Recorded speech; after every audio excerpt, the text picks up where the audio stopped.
With all of their public controversies, with the box office bombs, with the streaming failures, and ultimately leading to Bob Chapek being replaced by former CEO Bob Iger, this year has been a complete and total disaster for Disney. The writing was on the wall for a long time, but now that it's finally at the end of the year, we can confirm that this is the worst year that Disney's had in almost half a century. Woke fail. Disney lost $123 billion in market value in 2022 as shares dropped 44%. Worst year since 1974. 1974. We're talking about 48 years, nearly half a century, 5 decades. And they're certainly not alone in the entertainment industry. A lot of people are suffering right now, but it all comes back to the root cause of all these people deciding to put identity politics and woke agenda ahead of actually entertaining people. And when it comes to that, Disney has been one of the worst. Let's take a look at this. The Walt Disney Company saw $123 billion of its market value evaporate in 2022 as its stock dropped 44% amid profitability concerns, CEO musical chairs, and a suicidal embrace of woke identity politics. And we've seen it. We've seen this downward trend for a long time. And we saw a sharp tick off when the "don't say gay" controversy happened, which was in reality, that was Disney activists fighting against parents in the state of Florida because the activists wanted to sexualize kindergartners. That's the reality of that situation. No person with any common sense should have a problem with the Parental Rights and Education Bill protecting kindergartners. 6-year-olds, 7-year-olds, 8-year-olds. But no, woke activists had a big problem with it. And when Bob Chapek decided to stand with the LGBTQ plus allies, we saw a nosedive. And then we started seeing it dive simply because of profitability reasons. Simply because everything Disney was putting out at the box office, whether it came to their park profitability, whether it came to streaming, it was just disappointment after disappointment. And ultimately, to end the year, they're sitting here down to $86.88 a share, almost 45% drop from the beginning of the year. Not even Avatar: The Way of Water, and that's true, Avatar: Way of Water, I predicted it'd hit $2 billion.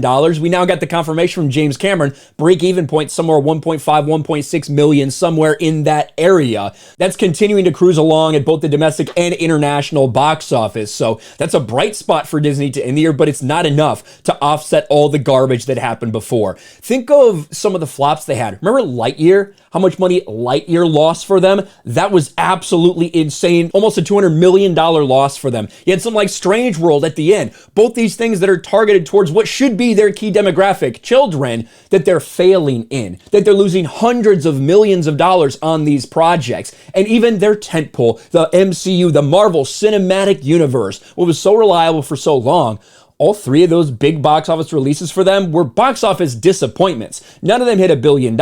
And with the massive budget of Thor: Love and Thunder, Wakanda Forever, those movies barely made any of their money back to really justify what they're doing.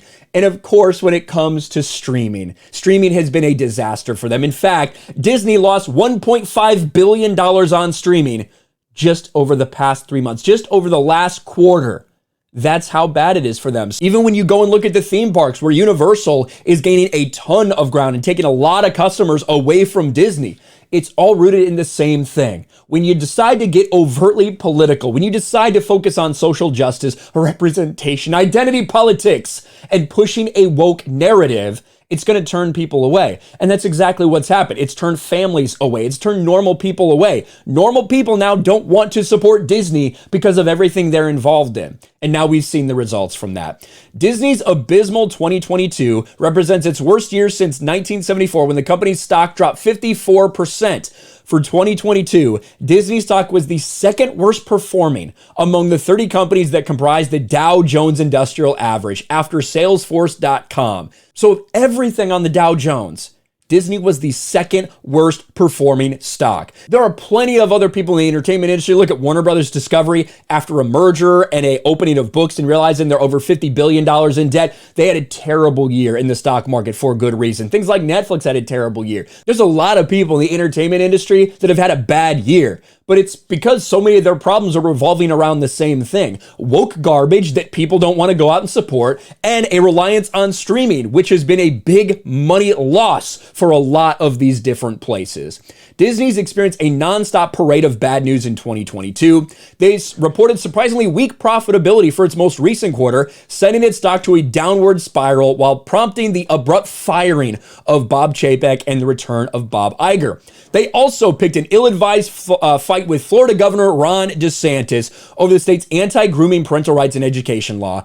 As a result, Disney World lost its lucrative self-governing status in Orlando, a privilege the company's enjoyed for decades. And that is going to have ramifications for them financially for a long time. And of course, we know what they did by pushing LGBTQ plus activism and ideology and trying to put that on kindergartners. We know all about that. Overall, we warned them this would happen. We told them this would happen. We said people would walk away. We said families would walk away.